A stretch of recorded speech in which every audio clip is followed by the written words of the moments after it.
कर्मवीर class 10th Sanskrit पढ़ेंगे। बिहार राज्य के दुर्गम प्रदेश में एक भीखनटोला नामक गांव है और उस गांव में बहुत सारे ऐसे लोग हैं जो कि बहुत गरीब हैं। वहाँ शिक्षा विहीन और कठिनाइयों से हमेशा लड़ने वाले लोग रहते हैं। उसी गांव में एक परिवार रहता है जो कि उस गांव से कुछ दूर हटकर वह एक कुटिया में रहते हैं और वह कुटिया का सिर्फ इतना ही काम है कि वह सिर्फ धूप से बचा सकती है और वह वर्षा से नहीं बचा सकती है। कहने का मतलब ये है कि सिर्फ उसमें धूप नहीं जाएगी, लेकिन जब बारिश होगी तो उसका पानी उसमें जाएगी। वहाँ से कुछ दूर हट के एक प्राथमिक विद्यालय है,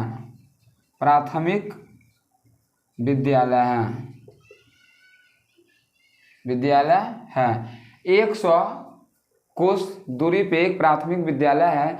वहीं पे एक अच्छे शिक्षक रहते हैं जो कि गांव में आते हैं और देखते हैं कुछ लड़कों के साथ एक लड़का और खेल रहा है जिसका नाम राम प्रवेश राम है।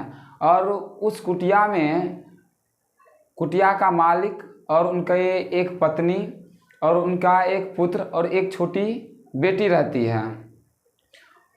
वहाँ से वह उस लड़के को राम प्रवेश राम को अपने विद्यालय में ले जाता है और उसको पढ़ाता है और वह लड़का भी पढ़ने के लिए तैयार हो जाता है और मन लगा के पढ़ता है। और वहाँ से पढ़ के वह जब निकलता है तो उच्च विद्यालय में उसका एडमिशन होता है। एडमिशन होने के बाद वहाँ भी वह मन लगा के पढ़ता है। मन लगा के पढ़ने के बाद सभी टीचर का दिल जीत लेता है और सभी टीचर लोग भी उनको अच्छे से पढ़ाते हैं। और वहाँ जब वह पढ़ लेता है तो उसके बाद वह कॉलेज में जाके एडमिशन करवाता है। लेकिन उनके पिता के गरीबी हालत को देखते हुए वह छात्रवृत्ति के पैसा से और छोटे छोटे बच्चे को पढ़ाते थे।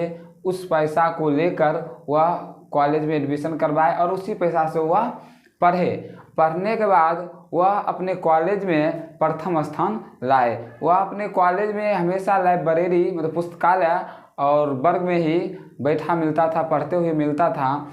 और उसको टीचर देख के उसको अच्छा भी लगता था उन टीचरों को कि ये लड़का जो है कुछ करके दिखाएगा और पढ़ने वाला है। इसलिए वह टीचर सब उस पर बहुत ज़्यादा ध्यान देते थे और पढ़ाते भी थे। और वह अपने कॉलेज में प्रथम स्थान आके अपने कॉलेज के यश को वह बढ़ाए सभी और उनका चर्चा होने लगा। और एक वर्ष के अंदर ही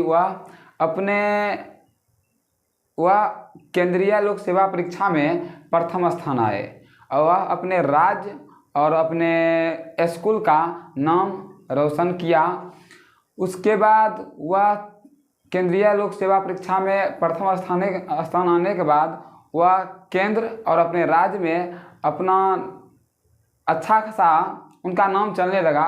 और नाम चला तो उनकी पापा मम्मी का भी नाम अच्छे से चला। उनको लगने लगा उसके पिताजी और माँ को कि नहीं, पढ़ाई में काफ़ी इस विद्या में हम जो चाहे सो कर सकते हैं। इस विद्या को अगर हम अच्छे से हासिल कर लेंगे तो कैसा भी क्यों ना पद हो हम उसको हासिल कर सकते हैं। इसीलिए इसमें कहा गया है कि जो कर्मवीर होता है उन्हीं के पास लक्ष्मी आती है।